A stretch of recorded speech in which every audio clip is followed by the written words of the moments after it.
Hi friends, Prajwal Revanna ಅವರದ್ದು ಎನ್ನಲಾದ ಅಶ್ಲೀಲ ವಿಡಿಯೋ ಕೇಸ್ ತನಿಖೆಗೆ ರಾಜ್ಯ ಸರ್ಕಾರ ಎಸ್ಐಟಿ ತಂಡ ರಚಿಸಿದೆ.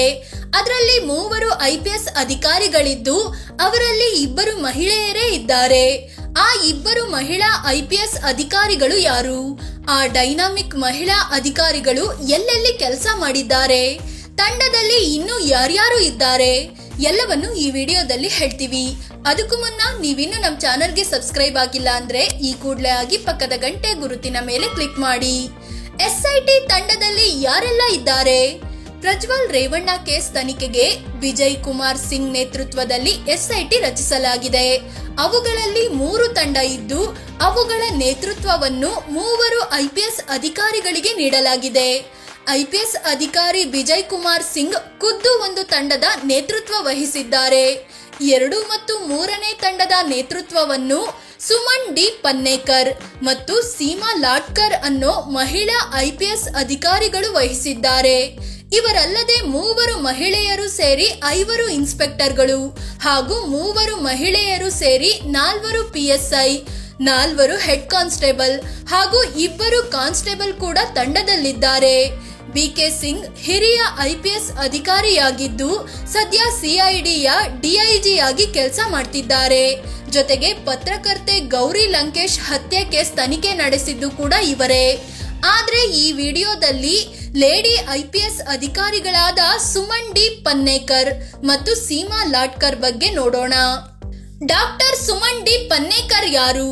2013ನೇ ಬ್ಯಾಚ್ನ ಕರ್ನಾಟಕ ಕೇಡರ್ ಅಧಿಕಾರಿಯಾಗಿರೋ ಇವರು ಡೈನಾಮಿಕ್ ಅಧಿಕಾರಿ ಅಂತಲೇ ಹೆಸರು ಮಾಡಿದ್ದಾರೆ. ಬೆಳಗಾವಿ ಜಿಲ್ಲೆಯ ಬೀದಿ ಗ್ರಾಮದವರಾದ ಇವರು ಆಯುರ್ವೇದಿಕ್ ವೈದ್ಯರಾಗಿದ್ರು. ಆದ್ರೆ ಆ ಕೆಲಸದಲ್ಲಿ ನೆಮ್ಮದಿ ಸಿಗ್ಲಿಲ್ಲ. ಹೀಗಾಗಿ 2009ರಿಂದ UPSC ಪರೀಕ್ಷೆಗೆ ತಯಾರಿ ನಡೆಸಿದ್ರು. ಪರೀಕ್ಷೆ ಪಾಸ್ ಮಾಡಿ 2013ರಲ್ಲಿ IPS ಅಧಿಕಾರಿಯಾದ್ರು. ಇವರು ಮೈಸೂರಿನಲ್ಲಿರೋ ಕರ್ನಾಟಕ ಪೊಲೀಸ್ ಅಕಾಡೆಮಿಯ ಉಪನಿರ್ದೇಶಕಿಯಾಗಿಯೂ ಕೆಲಸ ಮಾಡಿದ್ರು. ನಂತರದಲ್ಲಿ ಕೆಲ ಕಾಲ ಲೋಕಾಯುಕ್ತ SP ಆಗಿಯೂ ಕೆಲಸ ಮಾಡಿದ್ರು. ಇದಾದ್ಮೇಲೆ 2018ರಲ್ಲಿ ಕೊಡಗು SP ಆಗಿ ಸುಮನ್ ಡಿ ಪನ್ನೇಕರ್ ನೇಮಕವಾದ್ರು. ಆಗ ಅಲ್ಲಿ ಪ್ರವಾಹ ಮತ್ತು ಭೂಕುಸಿತ ಉಂಟಾದಾಗ ಅವರು ಮತ್ತವರ ತಂಡ ನಡೆಸಿದ್ದ ರಕ್ಷಣಾ ಕಾರ್ಯಕ್ಕೆ ಜನ ಮೆಚ್ಚುಗೆ ವ್ಯಕ್ತಪಡಿಸಿದ್ರು. ಇಷ್ಟೇ ಅಲ್ಲ, ಜಿಲ್ಲೆಯ ಅಕ್ರಮಗಳನ್ನು ತಡೆದು ದಕ್ಷ ಅಧಿಕಾರಿ ಅಂತ ಕರೆಸಿಕೊಂಡ್ರು. ನಂತರ ಬೆಂಗಳೂರಿನ CAR ವಿಭಾಗಕ್ಕೆ ಡೆಪ್ಯೂಟಿ ಕಮಿಷನರ್ ಆಗಿ ನಿಯೋಜಿಸಲಾಯಿತು. 2021ರಲ್ಲಿ ಸುಮನ್ ರನ್ನು ಮಂಡ್ಯ SP ಆಗಿ ವರ್ಗಾವಣೆ ಮಾಡಲಾಯಿತು. ಆದ್ರೆ ಈ ಖಡಕ್ ಅಧಿಕಾರಿಯನ್ನು ಮಂಡ್ಯ SP ಆಗಲು ರಾಜಕಾರಣಿಗಳು ಬಿಡ್ಲಿಲ್ಲ. ರಾತ್ರೋರಾತ್ರಿ ಆದೇಶ ಬದಲಿಸಿ ಅಧಿಕಾರ ವಹಿಸಿಕೊಳ್ಳದಂತೆ ಸುಮನ್ಗೆ ಸೂಚಿಸಲಾಯಿತು. ನಂತರ ನೇರವಾಗಿ ಉತ್ತರ ಕನ್ನಡ ಜಿಲ್ಲೆಗೆ ವರ್ಗಾವಣೆ ಮಾಡಲಾಯಿತು.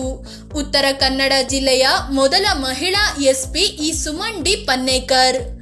ಉತ್ತರ ಕನ್ನಡದಲ್ಲಿ ಫುಲ್ ಗರ್ಜನೆ. ಹೌದು, 2021ರಲ್ಲಿ ಉತ್ತರ ಕನ್ನಡದ SP ಆಗಿ ಅಧಿಕಾರ ವಹಿಸಿದ ಸುಮನ್ ಅಕ್ರಮಗಳ ವಿರುದ್ಧ ಸಮರ ಸಾರಿದ್ರು. ಮಟ್ಕಾ ದಂಧೆ, ಅಕ್ರಮ ಸಾರಾಯಿ ಮಾರಾಟ, ಮಾದಕ ವಸ್ತುಗಳ ಜಾಲವನ್ನು ಬಗ್ಗು ಬಡಿದಿದ್ರು. ಕಿಡಿಗೇಡಿಗಳ ಅಕ್ರಮ ಜಾಲವನ್ನು ಮುರಿದು ಹೆಸರು ಮಾಡಿದ್ರು. ಇದರ ಬೆನ್ನಲ್ಲೇ ಇವರ ವರ್ಗಾವಣೆಗೆ ಯತ್ನಿಸಲಾಯಿತಾದ್ರೂ ಜನರಿಂದ ಭಾರಿ ವಿರೋಧ ವ್ಯಕ್ತವಾಯಿತು. ಆದ್ರೂ 2022ರಲ್ಲಿ ಇವರನ್ನು ಬೆಂಗಳೂರಿನ CID ವಿಭಾಗದ SP ಆಗಿ ವರ್ಗಾವಣೆ ಮಾಡಲಾಯಿತು. ಸದ್ಯ ಸಹಾಯಕ ಪೊಲೀಸ್ ಮಹಾನಿರೀಕ್ಷಕರಾಗಿ ಕೆಲಸ ಮಾಡ್ತಿದ್ರು. ಇವರನ್ನು SIT ತಂಡದ ಭಾಗವನ್ನಾಗಿ ಮಾಡಲಾಗಿದೆ. ಇವರ ನೇತೃತ್ವದ ತಂಡ ಸಂತ್ರಸ್ತರನ್ನ ಕರೆಸಿ ವಿಚಾರಣೆಗೆ ಒಳಪಡಿಸಲಿದೆ. ಸೀಮಾ ಲಾಟ್ಕರ್ SIT ಯಲ್ಲಿರೋ ಮತ್ತೊಬ್ಬ ಮಹಿಳಾ IPS ಅಧಿಕಾರಿ ಸೀಮಾ ಲಾಟ್ಕರ್. ಇವರು ಜವಾಹರ್ ನವೋದಯ ವಿದ್ಯಾಲಯದ ವಿದ್ಯಾರ್ಥಿನಿ.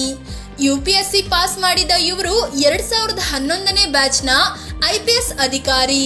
ಮೊದಲು ಇವರು ಬೆಳಗಾವಿಯಲ್ಲಿ DCP ಆಗಿ 3 ವರ್ಷ ಕೆಲಸ ಮಾಡಿದ್ರು. ದೊಡ್ಡ ಮಟ್ಟದಲ್ಲಿ ಹೆಸರು ಕೂಡ ಮಾಡಿದ್ರು. ಇದಾದ್ಮೇಲೆ ಲೋಕಾಯುಕ್ತ SP ಆಗಿ ವರ್ಗಾವಣೆ ಮಾಡಲಾಯಿತು. ನಂತರ ಸಹಾಯಕ ಪೊಲೀಸ್ ಮಹಾನಿರೀಕ್ಷಕಿಯಾಗಿ ಕೆಲಸ ಮಾಡಿದ್ರು. ಜೊತೆಗೆ ಉಗ್ರ ನಿಗ್ರಹ ದಳ, ಬೆಂಗಳೂರು CIDಯಲ್ಲೂ ಇವರು ಕೆಲಸ ಮಾಡಿದ್ದಾರೆ. 2022ರ ಕೊನೆಯಲ್ಲಿ ಇವರನ್ನು ಮೈಸೂರು SP ಆಗಿ ವರ್ಗಾವಣೆ ಮಾಡಲಾಯಿತು. ಇದರ ಬೆನ್ನಲ್ಲೇ ಮೈಸೂರಿನಲ್ಲಿ ಹಲವಾರು ಕಟ್ಟುನಿಟ್ಟಿನ ಕ್ರಮಗಳನ್ನು ಜಾರಿಗೆ ತಂದ್ರು. ಇತ್ತೀಚೆಗೆ ಯಾವುದೇ ದಂಗೆ ಗಲಾಟೆಗಳಿಗೆ ಪ್ರಮುಖ ಕಾರಣ ಸೋಷಿಯಲ್ ಮೀಡಿಯಾನೇ ಆಗಿರುತ್ತೆ. ಹೀಗಾಗಿ ಸೀಮಾ ಲಾಡ್ಕರ್ ಸೋಷಿಯಲ್ ಮೀಡಿಯಾ ಮೇಲೆ ಕಣ್ಣಿಡಲು ಮೈಸೂರಿನಲ್ಲಿ ಪ್ರತ್ಯೇಕ ವಿಭಾಗವನ್ನೇ ತೆರೆದಿದ್ದಾರೆ. ಎಕ್ಸ್ಪರ್ಟ್ಗಳ ತಂಡ ಇಟ್ಟು ಸೋಷಿಯಲ್ ಮೀಡಿಯಾ ಮಾನಿಟರ್ ಮಾಡ್ತಿದ್ದಾರೆ. ಇದೀಗ ಇವರನ್ನು ಪ್ರಜ್ವಲ್ ರೇವಣ್ಣ ಕೇಸ್ನ ಎಸ್ಐಟಿ ತಂಡದಲ್ಲಿ ಸೇರಿಸಲಾಗಿದೆ. ಸಂತ್ರಸ್ತೆಯರನ್ನು ಗುರುತಿಸಿ ಸಂಪರ್ಕಿಸಿ ಮಾಹಿತಿ ಪಡೆಯೋದು ಇವರ ತಂಡದ ಕೆಲಸವಾಗಿದೆ. ಫ್ರೆಂಡ್ಸ್, ಇದು ಪ್ರಜ್ವಲ್ ರೇವಣ್ಣ ಕೇಸ್ ತನಿಖೆಗೆ ರಚಿಸಿರೋ ಎಸ್ಐಟಿ ತಂಡದಲ್ಲಿರೋ ಲೇಡಿ IPS ಅಧಿಕಾರಿಗಳ ಬಗ್ಗೆ ಮಾಹಿತಿ ನೀಡೋ ಪ್ರಯತ್ನ. ಇಬ್ಬರು ಈಗ ಫೀಲ್ಡ್ಗೆ ಇಳಿದು ತನಿಖೆ ಶುರು ಮಾಡಿದ್ದಾರೆ. ಈ ಲೇಡಿ ಸಿಂಗಂಗಳ ಬಗ್ಗೆ ನಿಮಗೇನ್ ಅನ್ಸುತ್ತೆ? ಕಾಮೆಂಟ್ ಮಾಡಿ ಅಭಿಪ್ರಾಯ ತಿಳಿಸಿ.